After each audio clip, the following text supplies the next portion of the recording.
Би бол тэр зөв хангаа гэдэг сумын. Тэгээд тэр нөгөө Доон гэдэг уулан дээр хон хариулж явахдаа тэн чинь ус мус их ховор. Тэгээд энэ хангахын уулын ноён ойгод алтан дуулга гэдэг. Энэ одоо уур амьсгалын өөрчлөлт энэ дулаар болохоос өмнө мөнх застаа байдаг байсан байнгын. Тэгэл тэр засыг очиж долоож идэх юмсан. Тэр засан дээр нүцгэлэл идэх юмсан гэж мөрөөддөг байсан. Аама намайг төрөхт ногоон онгоцоор Улаангомоос аваад 7 хоногт хөөхөд хангахын уулынхаа дээгүүр уус нуурынхаа дээгүүр ингэ явж байсан учраас Цэлмэг далаа гэж ийм сайхан нэрийг хайрлсан.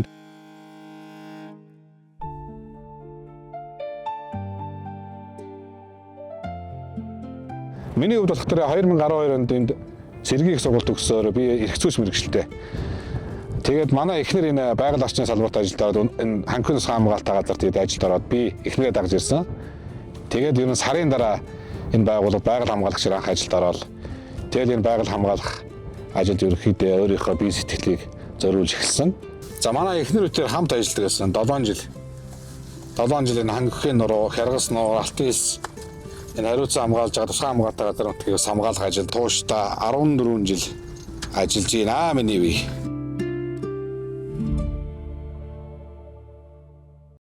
Нэг зүйл байгаа штэ. Жижиг өгөөд зөв зүйлийг олон удаа давтаж хийх юм бол маш том амжилтанд хүрнэ гэж. Sana ol, vur sana yomashik. Orta sayhan nurunut, harasana kunni sitegdik bulamar. Бид нар бол өвс идэж осоодаг юм аа. Яагаад гэвэл энэ байгальд байгаа тэр хэмжээний өвсийг бол мал нь идэж байна.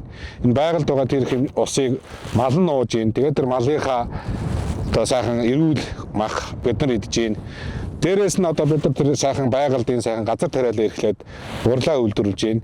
Энэ бүгд бол энэ байгалаас хамааралтай учраас бид нар бол байгаль их дэлхийг хайрлаж хамгаалах нь хамгийн их хэрэгтэй гэж би бодож явдаг. Хангахын нуруунд чинь байгаль хамгаалагчийн нэг байртай энэ хойно билүүгээд газар байдаг. За тэгээд хяргас нууран дээр нэг хөвөн дээр нэг байгаль хамгаалагчийн байр байдаг. Дээрээс нь манай нөгөө сумын өндөр хангаал сумын нөгөө хангахыг тойрсон сумууд чинь нөгөө отрын байр гэдэг адуучдын байр нөгөө орон нутгийн зөөр нь байрчдаг. Тэгээд тэнд нь бид нар нөгөө эргүүл хяналтаас гүйцэтгэх нь хулгай антаа тэмцсэн.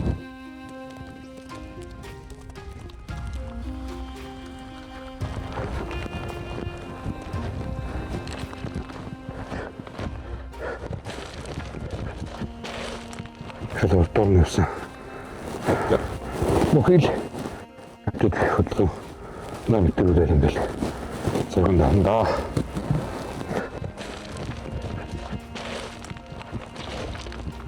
Айч бүр хэвтэр байна шүү дээ. Маш хааж юм байна даав маа. Ояа гэнэ сайхан даалдаа. Байгалийн чулуугаар бичих юм бол. Энэ гэнт анзаахгүй үү дээ чинь гэдэг.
Тэгэхээр бид нар шиг хэдэн дэлхийтэй вэ?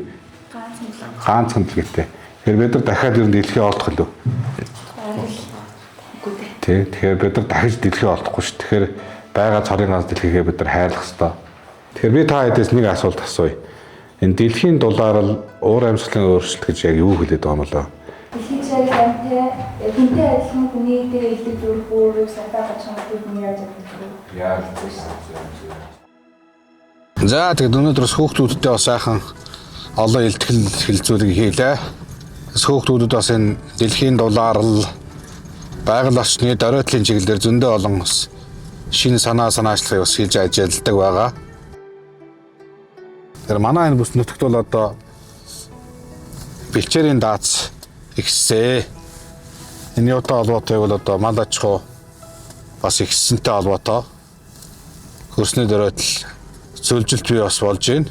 Тэгээ энэ маань одоо бас дэлхийн нийтийн одоо асуудал болоод байна. Ингэснээр усны амостол бий болох ган, зууд, салхи, шуурга, байгалийн одоо давагдшгүй янз бүрийн хүчин зүйлс болох юм аюултай.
Монгол орны хэмжээнд олон төрөл зүйлийн биологийн төрөл зүйлийн ан амьтад байдаг. Тэдэн зориулан байгаль хамгаалах ажилд хамгийн одоо шилдэг шийдлүүдийн нэг бол энэ хөв цөөрөм байгуулах ажил байгаа. Тэгээ хөв цөөрмийг бол одоо байгалийн одоо материал ашиглаад дээрээс нь ус нэвтрдэггүй ийм материалыг ашиглаад хийдэг. Энэ маань яг хөвгтөр энэ бороо засны усыг одоо тогтоож энд нь хөрөмтлөөж авах зорилготой. Ингэснээрээ энд одоо 1 тонн 2 тонн ус хөрөмтлөгдөж зэрлэг амьтдын одоо гундаалах энэ боломжийг бас ингэж бүрдүүлж байгаа.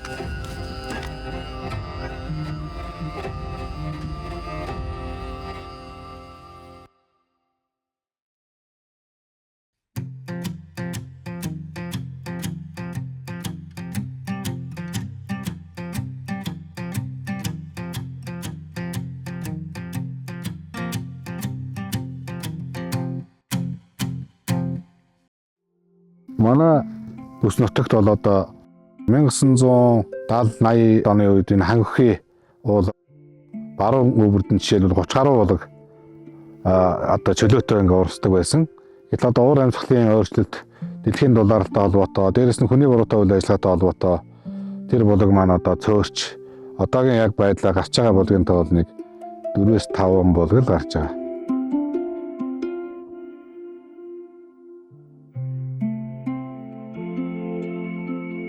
Сүлжилтөд тэмцэх энэ ажлын хүрээнд бол энэ булаг шандын эхийг хамгаалах ажил хамгийн чухал байдаг. Булаг шандын эхийг хамгаална гэдэг нь бол хүм малын ундны усыг доктортой байлгах зорилгоор ингэж хашиж хамгаалж байгаа. За энэхүү булгийг яагаад хашиж хамгаалж байгааг гэвэл одоо мал амьтны гიშгэх одоо бохирдлоос урьдчилан сэргийлэх зорилгоор. За мөн монголчууд бол эрт дээр үесээ уламжлалтаас энэ усны одоо ариун байлгах гэсэн ийм зорилгоор бас энэ усыг бас дээдэлж ингэж хамгаалдаг байгаа.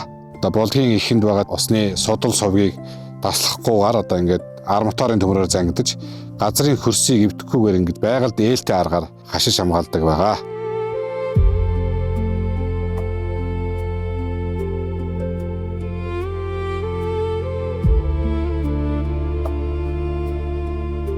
За нөгөөдөөр энэ дэлхийн уушг болсон ой модыг бас их хэмжээгээр одоо тайрч огтлох энэ асуудал бас уур амьсгалын өөрчлөлт зөвлөлтөд бас сөргөөр нөлөөлж байгаа. За энд байгаа энэ модыг ингээд тайраад авлаа гэхэд энийг бол усыг алдагдуулахгүй тулд ингээд битүүлж будаж ингэж шороо асах ёстой.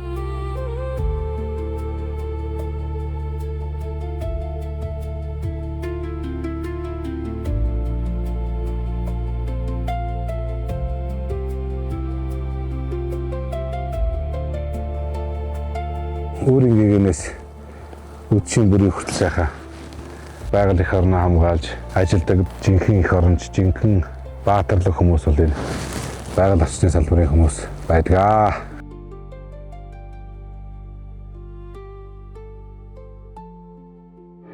Энэ бол тусгай хамгаалалттай газар шүү. Болгоомжтой байгаараа гэдэг үднээс ингээд тэмдэглэжүүлэлтийн баг нь хийдэг байгаа. Хууль зөрчигчдөөс урьдчилан зэрэглэж байгаа.